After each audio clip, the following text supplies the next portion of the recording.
you become 51, become the 51st state, and you get it for free. So I don't know. Imagine a scenario so explosive that it shakes the foundation of North American trade.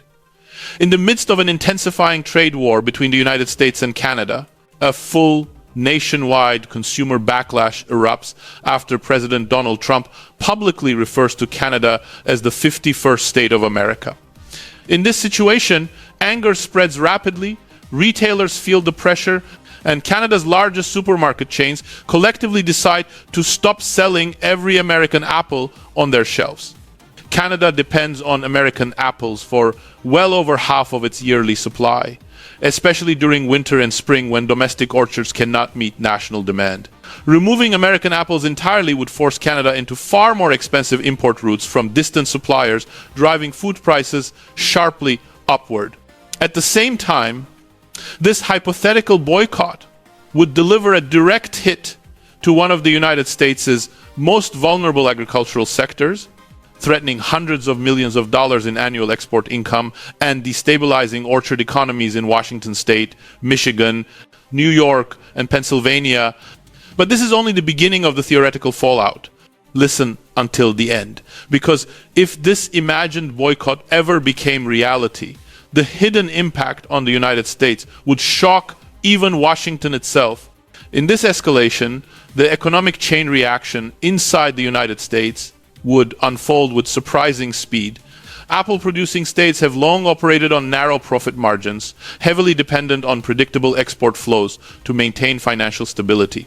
A sudden collapse of their most reliable foreign market would not simply reduce revenue, it would magnify every existing vulnerability within the agricultural system.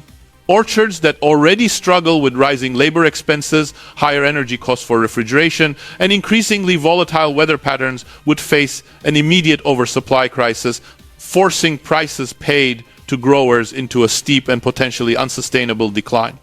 The ripple effect would spread far beyond farms. Transportation companies that specialize in refrigerated trucking, packaging facilities operating on seasonal demand cycles, and warehouse networks positioned around cross-border distribution routes would experience abrupt contract cancellations. These logistical sectors are deeply intertwined with orchard economies, meaning that every lost shipment triggers secondary job losses and operational cutbacks. Within weeks, entire rural counties could confront financial stress severe enough to affect local tax revenue, public services, and small business survival. On the Canadian side of this scenario, retailers would be compelled to reorganize procurement strategies at a pace rarely seen in the food industry. Replacing a major supplier in the middle of a trade war requires negotiating new contracts, securing shipping routes from distant exporters, and absorbing higher insurance premiums linked to geopolitical uncertainty. Each adjustment introduces new costs, and those costs inevitably reach consumers.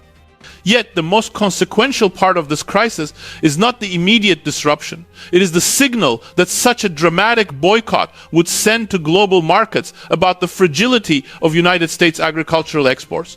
Once confidence weakens, investors tend to reconsider exposure to sectors vulnerable to political retaliation, creating financial instability that far exceeds the value of any single commodity. And if this shock were to trigger broader fears about the reliability of United States trade relationships, the next phase of the fallout would be far more destabilizing than anything seen so far. Because the real turning point in this scenario comes when other industries begin to feel the pressure, and that is where the situation becomes genuinely explosive. The shift in supermarket sourcing immediately restructures the Canadian food economy.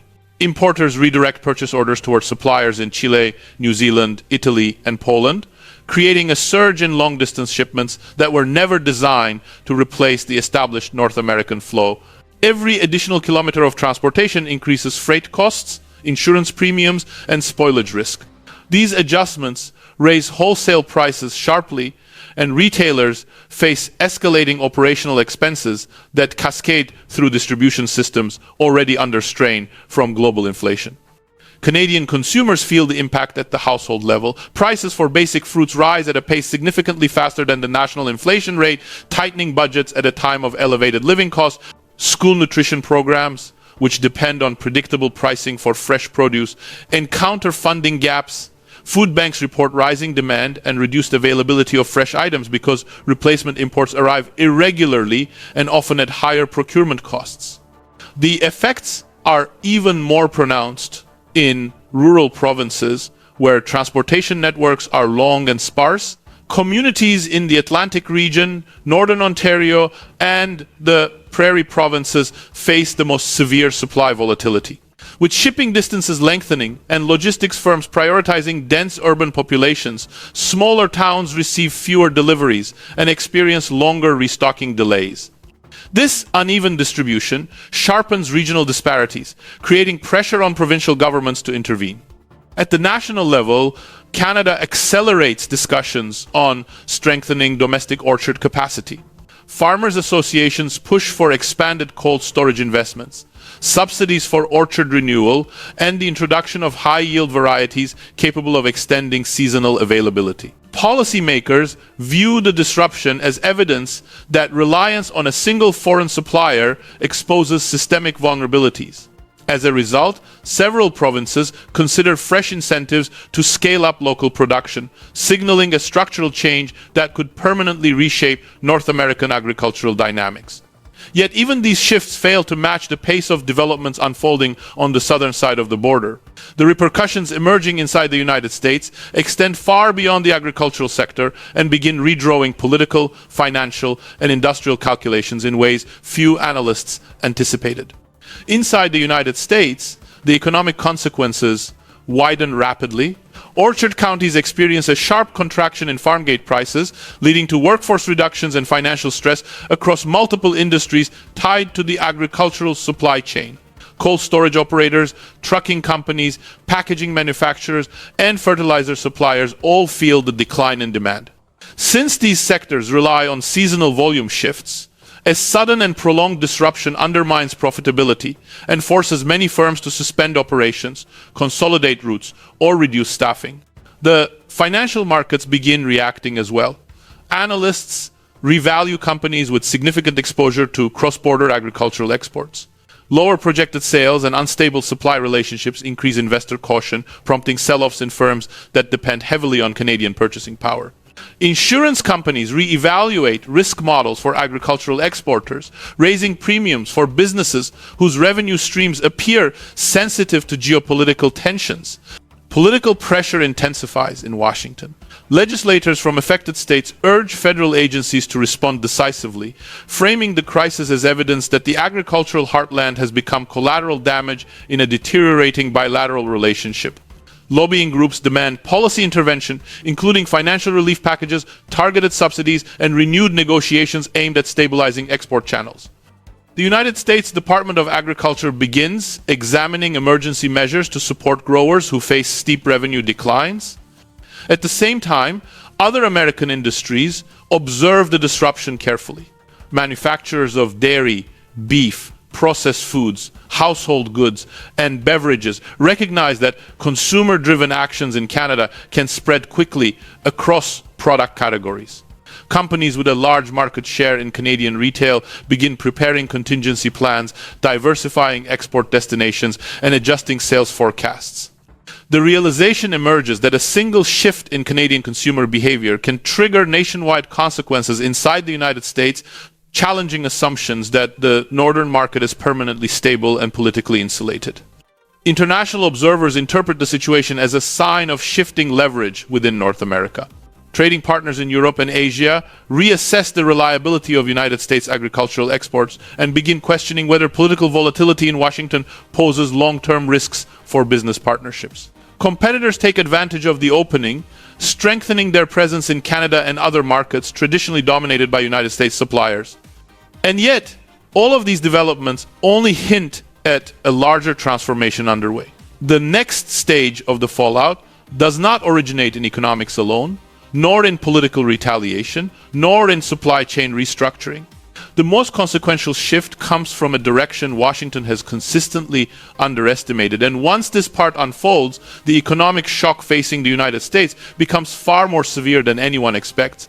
In Washington, the situation triggers a profound reassessment of the United States' economic posture toward its closest neighbor. The belief that Canada represents an inherently stable extension of the American market begins to erode. Analysts inside federal agencies recognize that the core issue is no longer limited to agriculture or seasonal trade flows. The disruption reveals a deeper fracture in the political relationship, one that exposes how quickly consumer sentiment in Canada can transform into a force capable of influencing national-level economic outcomes. Policy advisors warn that the United States has underestimated the scale of Canadian leverage. Canada is not merely a trading partner, it is the largest foreign purchaser of American goods across multiple sectors. When confidence collapses in even one category, it signals a broader deterioration in trust. This shift challenges decades of economic integration built through the North American Free Trade Agreement and the Canada-United States-Mexico Agreement, agreements that relied on the assumption that cross-border commerce would remain insulated from political confrontation. Legislators from agricultural states argue that Washington must respond decisively. Some advocate for retaliatory tariffs, while others push for diplomatic engagement to stabilize the relationship before losses expand into additional industries. Tensions rise within Congress as competing factions debate whether the United States should de-escalate the conflict or reinforce its trade pressure. Each option carries significant risk. Escalation could provoke further consumer backlash in Canada, while retreat could be interpreted as political weakness. Federal agencies also acknowledge a vulnerability long overlooked. The United States has grown dependent on predictable Canadian demand to absorb agricultural surpluses, support rural employment, and stabilize pricing. A disturbance of this magnitude exposes systemic fragility, revealing that several states have no viable replacement market with equivalent purchasing power. This realization sends shockwaves through the policy community, raising fundamental questions about the nation's long-term economic resilience. Yet Washington's internal debate is only one layer of the unfolding crisis. International analysts begin scrutinizing the situation, noting that what appears to be a bilateral conflict is generating consequences that reach far beyond North America.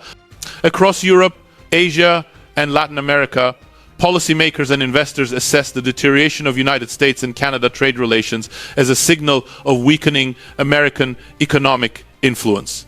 For decades, the stability of North American supply chains has been viewed as a foundational pillar of global commerce. The current disruption challenges that perception, prompting foreign governments to ask whether the United States is entering a period of unpredictable policy behavior that could undermine international partnerships. Major agricultural exporters, particularly those in Europe and the Southern Hemisphere, see an opportunity to expand market share. Companies in Italy, Poland, Chile, and New Zealand accelerate marketing campaigns in Canada, positioning themselves as reliable long-term suppliers. Their governments direct trade missions to Montreal, Toronto, and Vancouver, capitalizing on the demand created by the absence of American products. As these new suppliers strengthen their foothold, the traditional dominance of the United States begins to fade. Financial centers such as London, Tokyo, Singapore, and Frankfurt incorporate the unfolding crisis into their risk models. Analysts warn that the United States may no longer be able to rely on automatic goodwill from allied markets.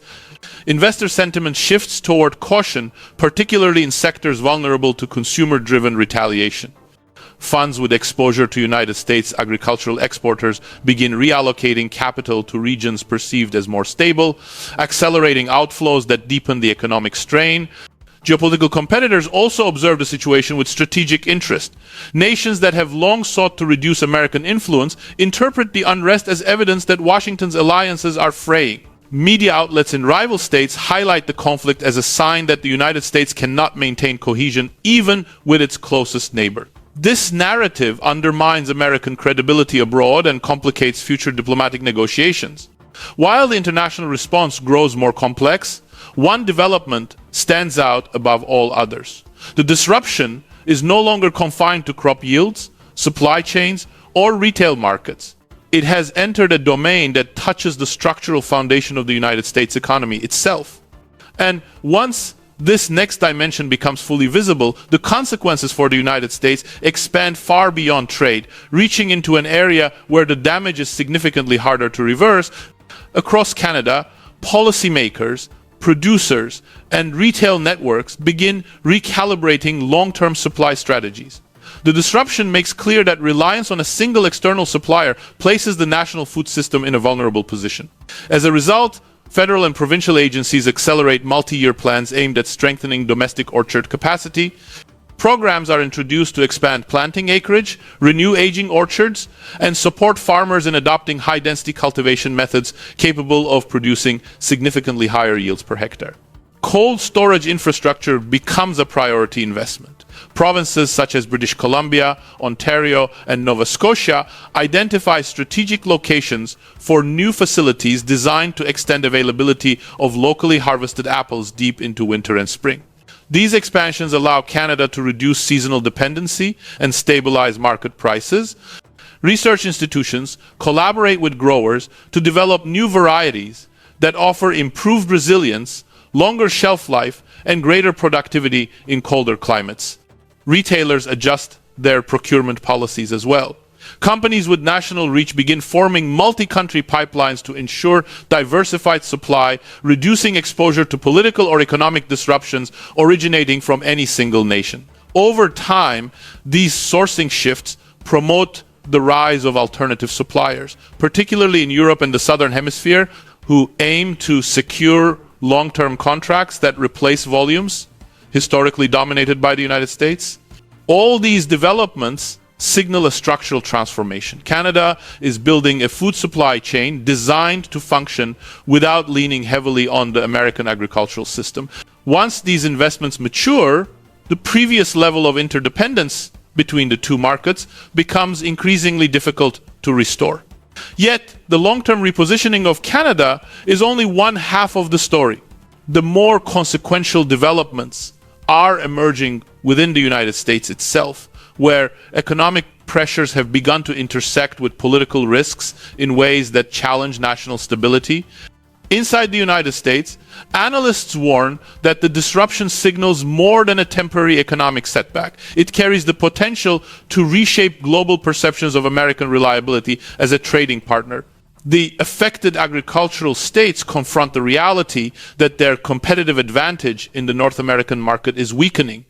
Without the consistent demand that Canada once provided, growers must compete in foreign markets where European and Southern Hemisphere producers already maintain strong relationships. Efforts to redirect exports encounter several challenges. Many international markets impose tariff schedules, phytosanitary rules, and quota systems that limit rapid expansion. Competing nations have invested heavily in brand recognition and distribution partnerships, making it difficult for American producers to secure equivalent shelf space. As surplus volumes increase, farm gate prices face persistent downward pressure, eroding rural incomes and accelerating consolidation across the agricultural sector. Political consequences intensify. Representatives from affected regions demand federal intervention, but proposals fracture along ideological lines. Some lawmakers emphasize the need for agricultural subsidies, while others argue for strategic recalibration of foreign policy to restore trust with Canada. Financial institutions scrutinize credit risk for growers and logistics companies, tightening lending conditions and raising borrowing costs for businesses already under stress. The economic reverberations begin influencing manufacturing, transportation, and retail industries that depend on predictable cross-border activity. Investors shift capital toward markets with stronger political cohesion, leaving American firms with reduced liquidity and higher operational uncertainty. Competitors abroad exploit the moment to strengthen their foothold in sectors traditionally led by the United States. All indicators point to a deeper strategic vulnerability. Once a major trading partner restructures away from American supply, segments of the United States economy lose leverage that cannot be easily recovered. And the most critical question now emerges: what happens when the pressure spreads beyond agriculture and begins targeting sectors that form the industrial backbone of the United States itself?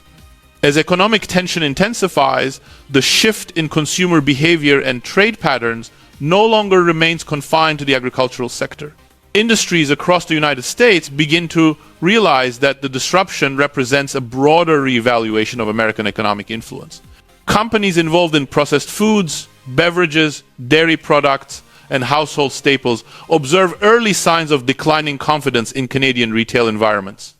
Procurement managers in Canada, wary of concentrated reliance on American vendors, expand their supplier list to Europe, East Asia, and South America. This shift alters long-standing purchasing habits. Brands that once dominated Canadian shelves find themselves gradually losing visibility as retailers replace them with alternatives viewed as more stable and less politically vulnerable. The decline is not sudden, but steady and persistent, signaling a structural repositioning in the North American marketplace.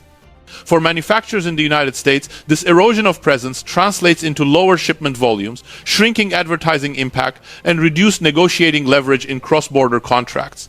The implications extend further into the industrial economy. Sectors such as transportation, equipment, machinery, electronics, and building materials rely heavily on predictable Canadian demand.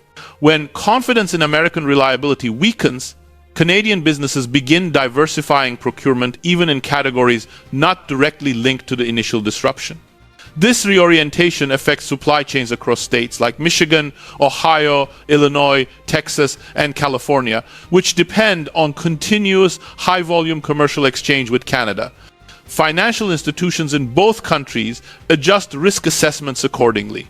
Analysts note declining stability in trade-dependent regions of the United States, prompting credit agencies to examine outlook changes for sectors exposed to Canadian markets.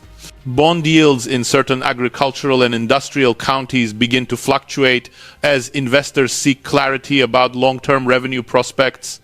Insurance firms identify broader geopolitical risk embedded in cross-border commerce, leading to premium adjustments that raise operational costs for American exporters.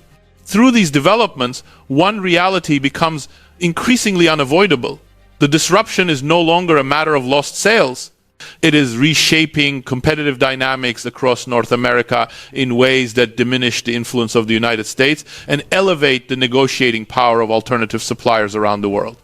At the geopolitical level, the fallout introduces a strategic challenge for Washington. The United States has long relied on the perception that its market strength, industrial capacity, and diplomatic reach guarantee stability in regional trade arrangements. That assumption is now contested. Canada's decision to restructure its supply chains demonstrates that even long-standing allies are willing to pivot away when political tensions escalate beyond acceptable limits. Other nations observe the shift with considerable interest. Governments in East Asia and Europe interpret the weakening of American influence in Canada as evidence of a broader vulnerability. Countries that traditionally align with Washington begin reconsidering their exposure to American supply chains, weighing the potential benefits of diversifying imports toward suppliers perceived as less subject to political disruption. This recalibration affects strategic industries such as aerospace, semiconductors, agricultural inputs, and critical minerals. Competitors adopt a more assertive posture. Nations that seek to challenge the United States on the global stage highlight the erosion of American market dominance in their domestic narratives, using it to justify expanded trade diplomacy with Canada and other North American partners.